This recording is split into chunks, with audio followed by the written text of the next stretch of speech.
Well, and look, hey, welcome to Smothered and Covered, guys. Again, Dan Bailey with my good friend Frank Garcia. We're brought to you. We've got some wonderful sponsors that you need to check out. We got Stroll Magazine, which is the magazine for the Ballantyne Country Club in Charlotte. We have Carolina Steel, by far my favorite sports bar in Charlotte. Great ownership team, great representatives, great food, great atmosphere for football. And then we have the Tap and Vines. There's 3 locations, 3 Tap and Vines, 1 in Indian Trail, 1 in Stonecrest, and the soon to be while you're finding us here on Facebook, that's probably where you're watching it. You can also find us on YouTube. You can find us on Instagram, and we will be launching our website soon. Frank, what do you think about having our own website, baby? I know, I can't wait. We're making big moves. We're up and coming, and if you're wanting to sponsor us, those are all great opportunities to go out there and get involved. Get involved. We're going to blow up, and we're not going to have much room. So get in while the getting's good. Now is the time, right? Like now at the ground floor for anybody that's interested in being a part of something really special. Now's the time. And That's right. We have great conversations. This is a lot of fun. We're going to be talking again, like Frank said, we're going to be talking Panthers. We're going to be talking some of my picks of the week, which is the Houston and New Orleans. And then Frank's got a special game for you. Then, of course, we have our Smothered and Covered pick of the week, which you have to stay tuned to see. So let's just jump right in. Frank, what do you think? All right, sounds good, bud. Let's go. Let's do it. Well, so we are located in the Carolinas. We talk about that all the time. I'm in Rock Hill right now. Frank's in his lavish home studio where he spends a lot of his time, and it's hard for us not to open up. Yeah, don't let the mirror fool you. The mirror is just like for show, and this is kind of like my office that I use. I kind of double as my kitchen table. Yeah, that's right. Well, but again, it's very lavish, very lavish. Again, doctor of letters, using big words. But we're going to talk the Panthers, Frank. Got to talk our home team when we talk the NFL, and the Panthers off to an 0-5 start. It's really been really tough for a lot of the fans. A lot of the fans are getting very frustrated, and it's hard to watch at times. And a lot of fingers are being pointed at our number 1 draft pick, Bryce Young. Stats aren't quite there where people wanted to see him. He's had a couple of injury problems, but when you hear experts talk and like Daniel from the Dolphins, all the NFL gurus are giving him high praise for what he's done. What can you say about this? Who's right, who's wrong? Give us your breakdown on Bryce Young and what he's done so far. Well, Dan, speaking from one NFL expert to another, I'm also considered an NFL expert. I did play 10 years in the league and happened to play for the Panthers as well. And I'm not going to be able to give you necessarily the fans' perspective as well as maybe you and some of the other listeners can. But what I can give you is the players' perspective on what is happening in that locker room right now, and what is being said. What's the feeling that's taking place between the offensive line and the quarterback, the head coach and the team, the defense and the offense? There's so many different factors that into what it needs to do in order to turn things around. And that the first thing that this team really needs to do is just kind of find its rhythm, find an identity. That's going to take time, and there's going to be some mistakes. And I think the team knows that. Even though there's some guys on this team that are veteran players that don't want to have that time. It's a "what have you done for me lately" type of league.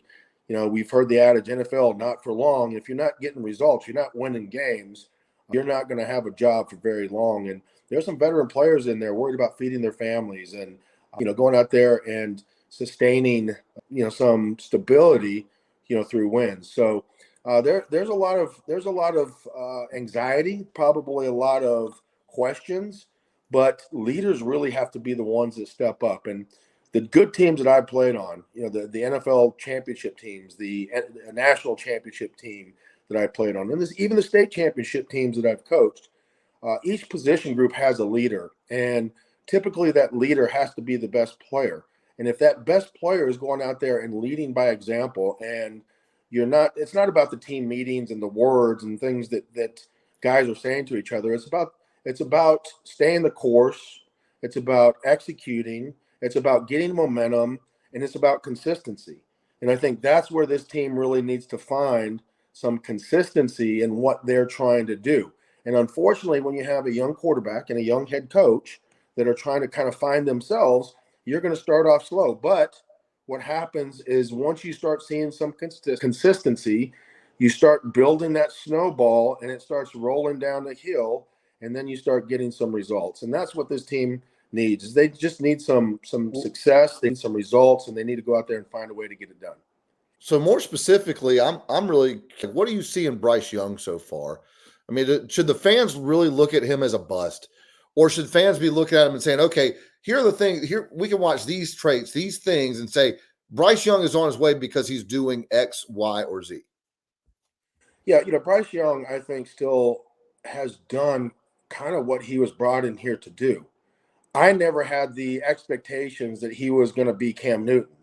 And I think a lot of fans do. When you take the number 1 overall pick, you think that parlays into wins, right? And it creates excitement and energy and enthusiasm and invigorates the fan base, right? And that usually is what's going to happen when you're picking number 1 overall. But the reason why you're picking number 1 overall is because you don't have all the pieces in place. You let Christian McCaffrey go. You let DJ Moore go. You let some of your best players leave, and you have to replace those. Bryce Young right now is not that type of ball dominant player that he's automatically going to come in and make those guys better. There's still a learning curve he's going through. The things that I like about Bryce Young is he's a quiet, confident player. I think he's starting to be more vocal. I think he's starting to command excellence, but as a rookie, it's really hard to come in as a leader and automatically insert yourself, even though that position at quarterback has a little bit more of that already built in it. It takes time. Attitude is a reflection of leadership. Remember the Titans. Right. Absolutely. And truth, and the leadership comes from within and then ultimately flows to the top. And Frank Reich is still earning the respect of his team. Yeah. Bryce Young is still earning the respect of his team. So because those guys are still young, there's going to be a learning curve. And I think Bryce Young has done about what I expected him to do. He's not making a bunch of mistakes. He has some rookie mistakes. He's still learning the NFL defenses, but I think he's getting better each and every week. And I think those are the positive things. Unfortunately, he's not the biggest guy in the world. So he's going to, when he gets hit, everybody's going to be holding their breath, hoping he gets up because he's small in stature. But I think he's a tough, hard-nosed guy that is going to stay the course. I think guys gravitate towards him, and he's going to command excellence ultimately. It's just going to take a little time for him to earn that, in the NFL standards. That's a good word. And I mean, as a fan, I agree with you. Now we also know I'm probably the doctor of homers, and yes, Bryce Young is from Alabama, and he won a Heisman there and was a backup on a national championship team at Alabama. But there were things that he did in college that are showing and translating to today. And I think that because of that, I agree with you. There's a lot to look forward to. And some of the fans they're just Panthers fans really need to relax and understand that just because they're the number 1 guaranteed pick, as you just said, that does not equate to wins, and it does not equate to instant playoff presence, especially when we lost our 2 best playmakers from last year's roster. It's just hard to make that transition. So great word, Frank. Thank you for that rundown. And look, we can't go any further without previewing this week's game. They're walking into a track meet. The Panthers are going down to Miami, fastest team. They just picked up Chase Claypool too. What do you think is going to happen there? We're missing. We've got 7 guys that didn't practice yesterday. Both sides of the ball. Miles Sanders isn't practicing. Burns is not practicing. So what can we expect going into seeing the fastest team on turf? Yeah, I don't read too much into guys not practicing at the NFL. It's a marathon, not a sprint. Although I think it's easier to take the easy way out, if you will, if things aren't going well and guys are going to turn into I versus we. And I think you'll see that more. You go to the Niners right now, or you go to the Eagles right now, those guys are practicing. Yep. Why? Because they're playing for something, right? When teams start feeling like there's nothing to play for, it becomes a very I-centric league. And I think that's what you're seeing with a lot of these guys not practicing. It's about conserving your body in longevity versus going out there and sacrificing, maybe the aches and pains and a couple of, plays or hits on your body to go out there and try to win a championship. So that's the one thing that I'm a little concerned about, obviously, is the fact there's so many guys that are doing that. Now, that being said, what does it mean when it comes to Sunday's game versus the Bills or versus the Dolphins? I mean, the Dolphins are explosive. And, how do you defend that explosiveness? A lot of times, if you have good front four and you can get pressure on Tua, then you're going to press and jam those guys to disrupt timing. Unfortunately, what happens as well is that when you do that and the pass rush doesn't get there, you got Tyreek Hill running down the sideline faster than everybody else. So, it's kind of, you have to take your chances. You're damned if you do, you're damned if you don't. But ultimately, if I'm Frank Reich, if I'm the Panthers, I shoot all the bullets in my gun and I go out there and I give myself a chance and I'm going to let it fly. I'm going to jam those receivers. I'm going to play aggressive on defense, and we're going to see where it lines up. There might be some turnovers. You might see a tip pass. You might have your defense playing with their hair on fire, and Brian Burns might have one of those type of days. That's what it's going to take. It's going to take a superhuman effort from one of those down front four guys that are into his face, just dominating the line of scrimmage if this team wants to have a chance. I think their secondary is good. I don't know if they have the top end speed to match the Dolphins. And anybody does. And there's not a lot of teams that do, and that's why they're one of the most explosive offenses in the NFL. So I think that you have to take those risks. You try to avoid the big plays. If you have a big play, you have to rally and tackle, and you have to create turnovers. That's, I think, the Panthers' only chance. And the third aspect of NFL game that we really kind of forget to talk about is special teams. The Panthers have to win 2 of the 3 if they want to win the game. Right. And they have to win the special teams. That's a given. So if the Panthers want to win, they have to win special teams, and they have to either limit the Dolphins on offense or, throw your offense out there and let it open. I don't think that Frank Reich is there with Bryce Young yet. I don't know if he's willing or ready to take that step with him. So I think he's going to lean on the defense. He's going to play it close to the vest. He's going to try to muddy the waters, run the footballs, establish the line of scrimmage, and hopefully win the special teams and dominate on defense. That's great. That's a great analysis, man. I just want to add one thing. Number one, two things. Now, Frank Reich, I don't think can let it go. And we can't let go because we don't have the playmakers and we don't have the speed. It's hard to get downfield. We have a possession-based team. We brought in Miles Sanders and Thielen and Hurst because they're good possession players. Good for accurate throws. They've got good hands, etc., but they don't create a lot of separation.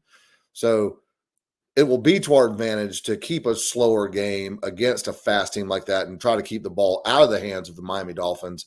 Tua Tagovailoa, Jalen Waddle, Tyreek Hill, now the receiver, the Chase Claypool they just brought in. I mean, they're literally – I don't know if the U.S. track team could keep up with them in an all-out sprint. So the spread being 13.5, which is just that's saying that you're going to get beat no matter what.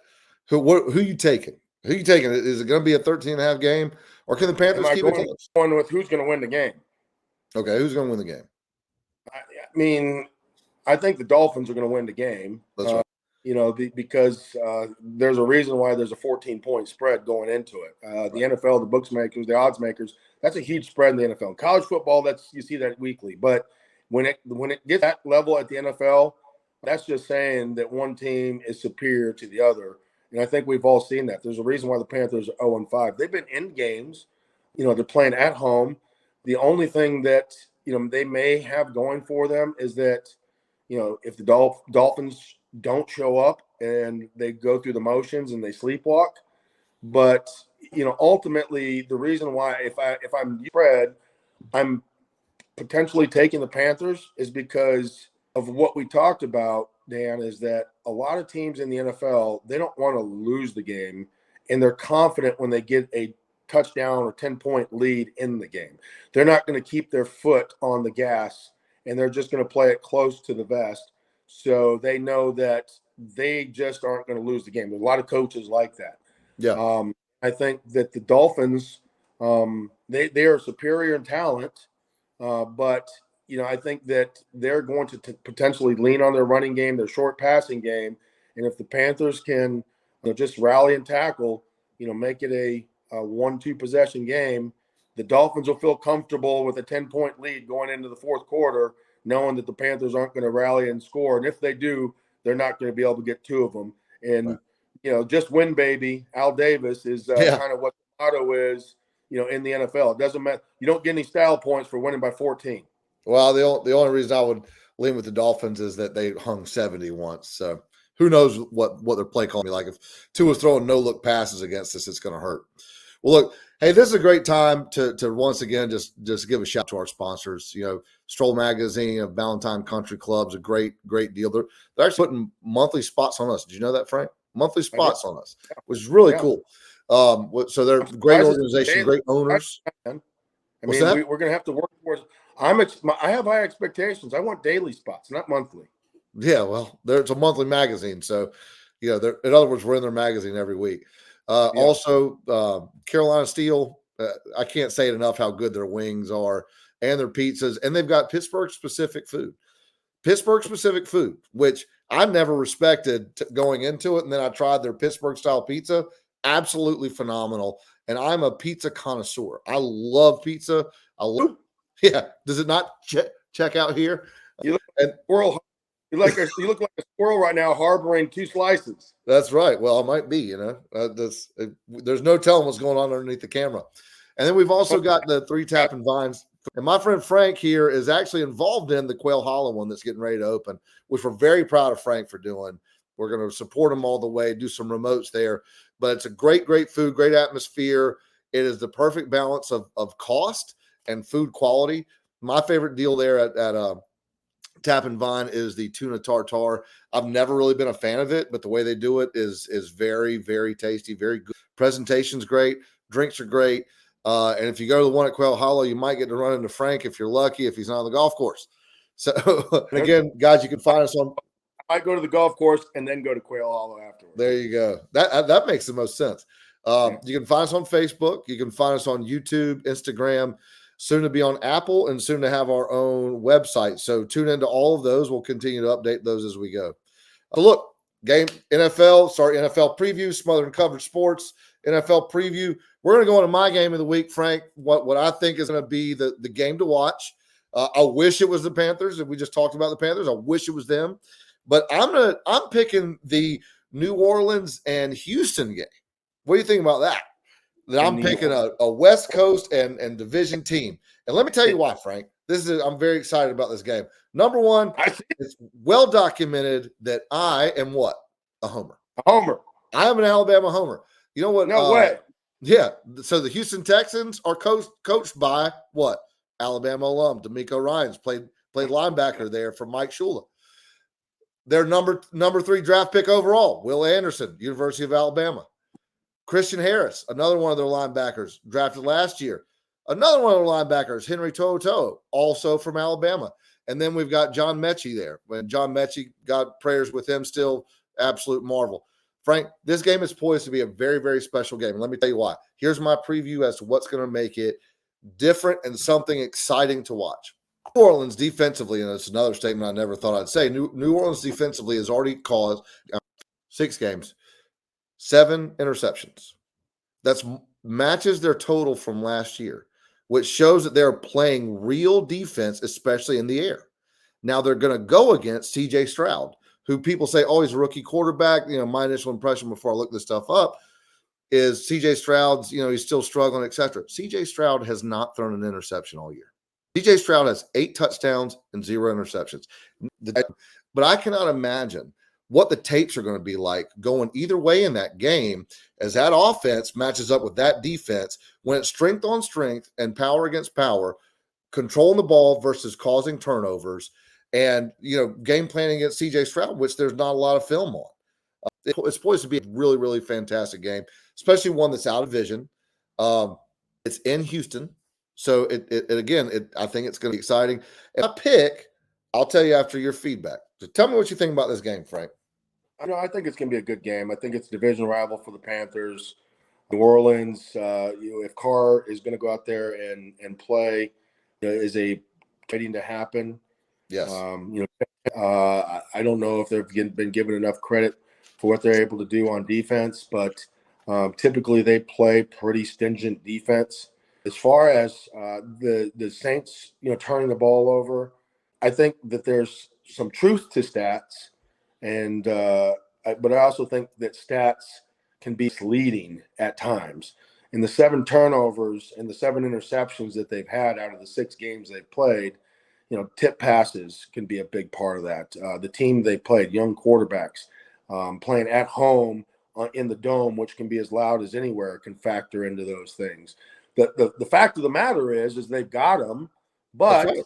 How are they getting them? Are they super aggressive? Are they applying pressure? Are they forcing quarterbacks to make decisions before they're ready? Are they blitzing, or are they fugazi turnover type things? Well, look, they still have the honey badger in the backfield. He's still their free safety. As long as the honey badger's there, they're not honey. They're not. Look, the honey badger don't give up.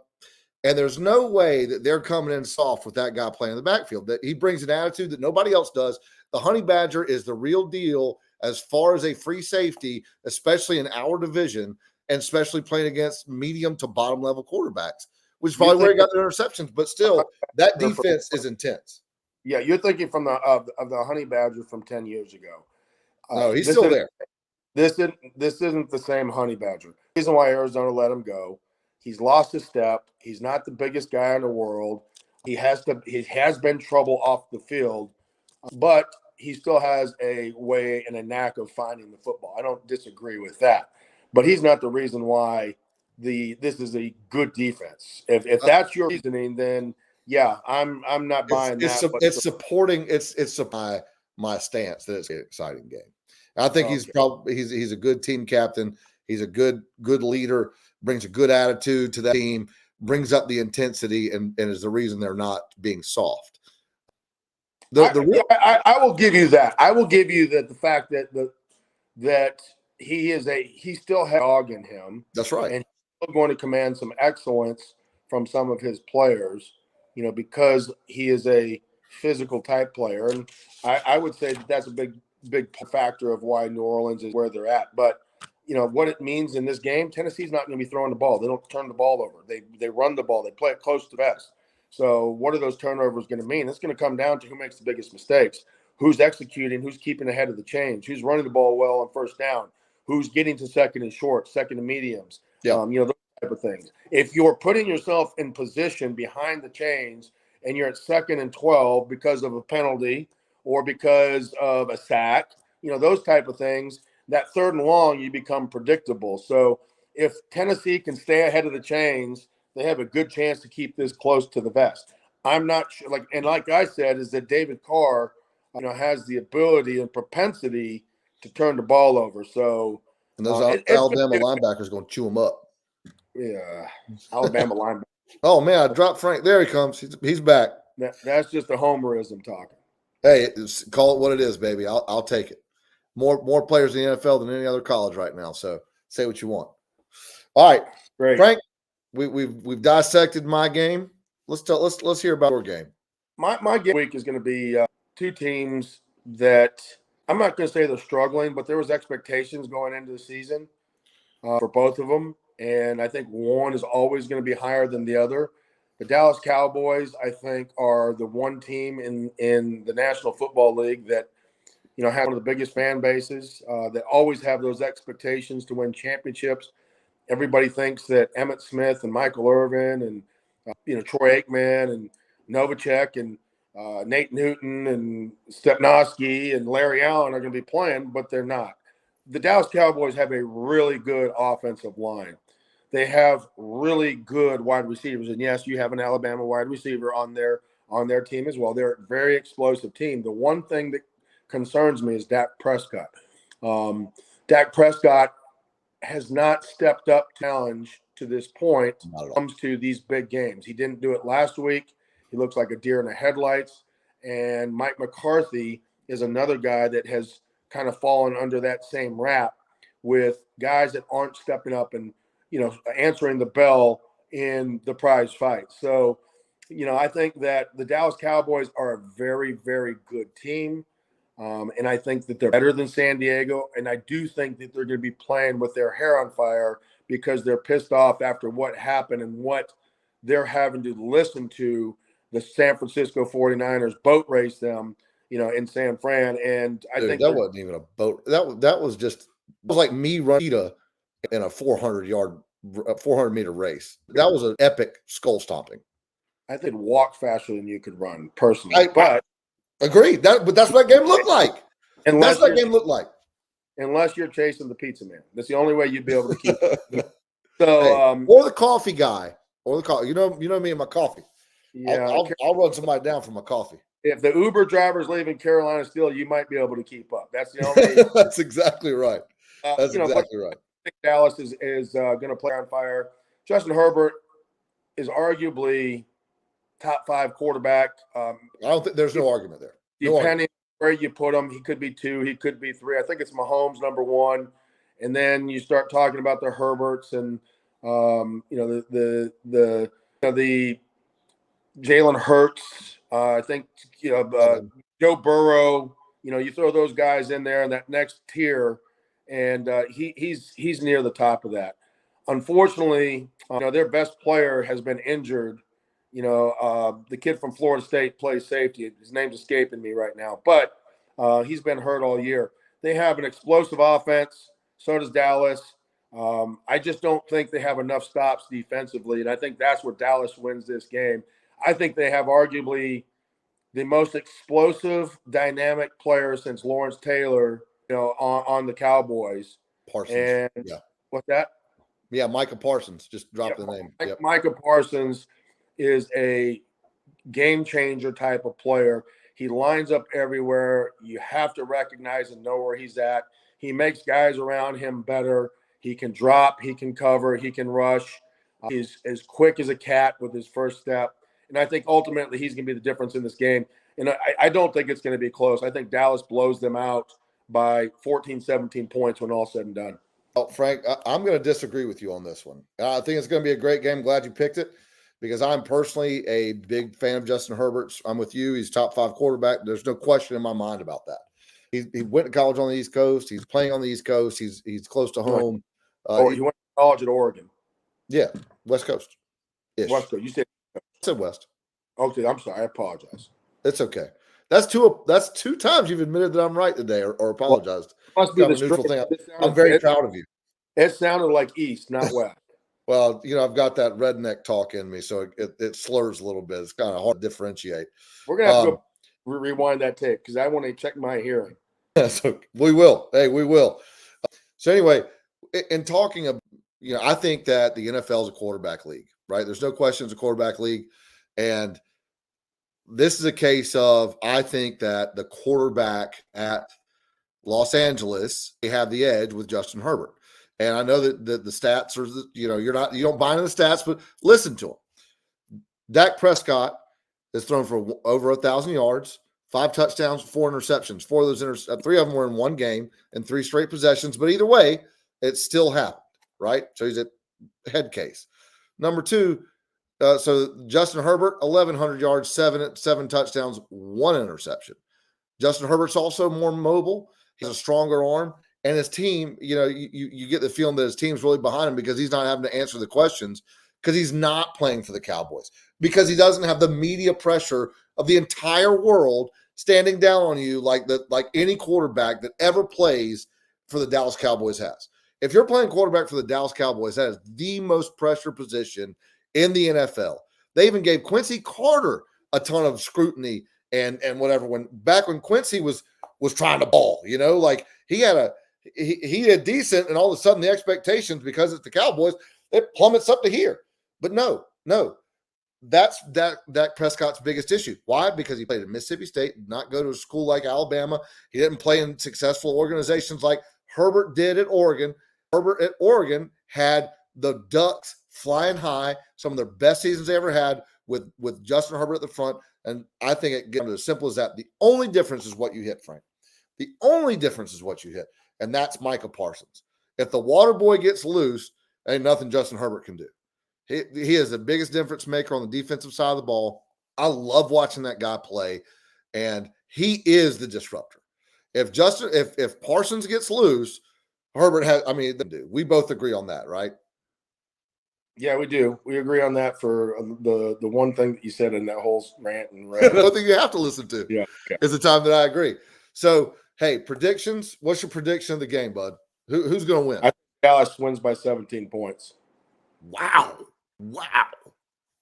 I'm complete opposite. I think the Chargers are going to win. They're going to win a home game. So, yeah, whatever. We'll see. That's why they play the game. Yeah, that's right. Well, hey, once again, just want to thank our sponsors. We've got Stroll Magazine, Ballantyne Country Club, great group of ownership, great organization. Carolina Steel, another great group of owners. We haven't thanked them yet. You know, Jeff Reed, Joe Moss, and hats off to Joe Moss for retiring from the auto industry for a while. Jeff, we love you, Joe. Good stuff there. And then, of course, Tap and Vine, where Joe and Frank are owners and are doing a lot of really positive things there. So thank you. And again, you can find us on Facebook through our page there. Frank and I like to live stream these when we're side by side, especially because you can look for my slap to Frank. That doesn't happen. Frank, show him your hands. Show him that hand, Frank.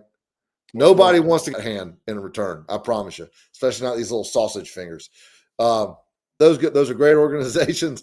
And look for us on YouTube. Look for us on Facebook again, on Instagram, and our live updates. We're going to be on Apple soon and have our own website soon, so you can find all this stuff. So just keep on being engaged with with Frank's hands and this wonderful, wonderful thing we're doing. All right, it's that time, Frank. That time for our Smothered and Covered game of the week. What is it going to be, Frank? Let's tell them about it. Well, go ahead, Dan. I think we both agree that when you start looking at our game of the week, game that most people are going to be interested in, it's a show-stopping type of Sunday that going to kind of check it out. There wasn't a really good slate to pick from, so we kind of the de facto game of the one that we chose. Well, and the good part about this game too, and we didn't talk earlier, is that this is the 425 game too, right? I think that helps it being the game of the week because it's not amongst the big collection, the big slate of games. Is going to give you more time to watch it, and there's a lot at stake for both of these teams. So we're talking about the Detroit Lions visiting the Tampa Bay Buccaneers. Detroit is favored right now. For Tampa, it's a home game, 425 home game. I can't speak to playing at Tampa, but I've been to games at Tampa. Their crowd really gets into it. I can only imagine a 425 crowd is going to be even more so. But the Lions, man, the Lions are just on fire. Coach is what the Panthers should be looking at as far as being patient with the coach and letting him get his system instituted because he didn't start off on fire, but, man, they are playing football now. So it's a good quarterback battle. There's neither of them are top 10. You got Jared Goff. You got Baker Mayfield. You have exciting playmakers on both teams on the offensive side of the ball and two solid defenses. Frank, what's your rundown? What do we need to be looking for in this game? Well, I could tell you, a little bit about the ambiance and, having played at Tampa and knowing what it's like coming from a cooler indoor stadium like Detroit up in Michigan there. So one thing going to really stand out, I'm not sure what part of the country you're listening from, but when you go to Tampa, regardless of what time of year it is, when you have to put 30, 40 pounds of pads on, the heat and the humidity always factor into it, unless it's a night game. So that's the one thing that really is untalked about, and it's a big home field advantage. I mean, you can eat the air there, literally. Hydrating properly, eating healthy the night before, getting your body right. I know these are professional athletes, but you don't think about those things when you're factoring into these games. And the good news is Detroit has a lot of momentum. So they're going to play through that struggle of the heat and the humidity. A lot of teams that go into there, when they feel that and they get off the plane, they're like, damn, I can barely breathe. It's like you're walking into a sauna. And right. knowing you have to go out there and compete. I remember having played there in Tampa, this was, 20 years ago now, but the heat and the humidity doesn't change. Having to come in at a halftime and get an IV just because I was so dehydrated. You start cramping, the salt tablets, all the things that you have to do in order to prepare for that game, especially coming from a cool weather city like Detroit. It's going to be one of the things that you factor into it. Although all that being said, I do think Detroit is I like their quarterback situation. I like the momentum. I like their playmakers. I like their confidence in what they have going right now. And Tampa can get that thing rolling, but I'm just not so Baker Mayfield in the NFL. I know he has a lot of things going on. He can make some plays at times, but some of those plays can turn into turnovers real quickly. And I think that's ultimately going to be the difference in the game. I like Detroit in this one, in a close one, 24-20, something like that. Okay. And I like Detroit winning, towards the end of the game. That's a good rundown, and I'm gonna lean back and make the same comment I did on the last game. It really comes down to quarterback play, and listening, and again, on the last game, it really comes down to quarterback play, and listening, and again, I'm a stat guy. Listen to these stats: Jared Goff, 1,200 yards, 1,265, 9 touchdowns, 3 interceptions. Baker Mayfield only at 882 yards, 7 touchdowns, 2 interceptions. Now, granted, they played one more game, but I don't think that's saying that Baker Mayfield would have a 350-plus yard game. That ain't happening. We also have they have an issue with Mike Evans. Evans isn't 100%. So you have the number one playmaker nursing a hamstring, while Detroit's got St. Brown, who's balling. They just got my man, Jamison Williams, back, who can block, run, and is probably the fastest guy on the field. I don't even think it's going to be close. I think Detroit wins by 10. It's not, they're gonna boat race them. It is still the watch, because I think that it's going to take a while to get going for every condition that you just talked about. And maybe Tampa Bay finds a way to keep it close for 3 quarters. But I think that the conditioning and the playmakers of Detroit make them pull away big at the end. Because, again, I agree with you. This is a rare day that we've agreed a lot. But Baker Mayfield in the pros is just not there. He's a wonderful – I love him. I wish he was good. I wish he was good when he came to the Panthers.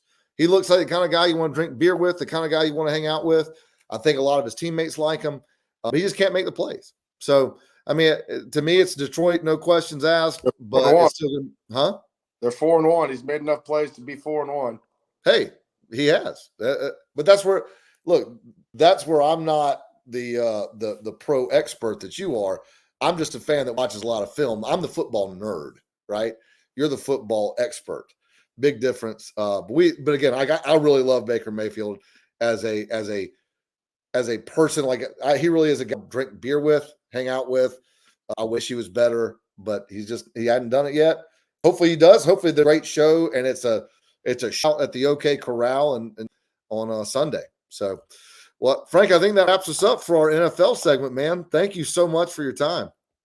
Yeah, no problem, Dan. I always enjoy doing this. And again, you guys can always check us out online at Facebook, on Twitter, on Instagram, on YouTube. We got all sorts of platforms that we're going to be on here shortly. And we appreciate all our sponsors as always: Tap and Vines, Carolina Steel, and obviously Ballantine Magazine. So they do a great job, and we appreciate them all. And look, just one last note again. Hey, Joe Moss, great stuff. 20 years, man. It's awesome. So me and Frank are big fans of you. I know that you know that. Keep doing what you're doing, brother. I know you're going to have a lot of success with your foundation and with your family. Thanks for your sponsorship and believing in us and what we're doing too. So we're going to support you all the way. Hopefully have you on as a guest soon, but the Steelers aren't relevant enough to talk about yet. Look, just one last note again. Hey, Joe Moss, great stuff. 20 years, man. It's awesome. So me and Frank are big fans of you. I know that you know that. Keep doing what you're doing, brother. I know you're going to have a lot of success with your foundation and with your family. Thanks for your sponsorship and believing in us and what we're doing too. So we're going to support you all the way. Hopefully have a guest soon, but the Steelers aren't relevant enough to talk about yet. All right. Take care. We'll see you soon.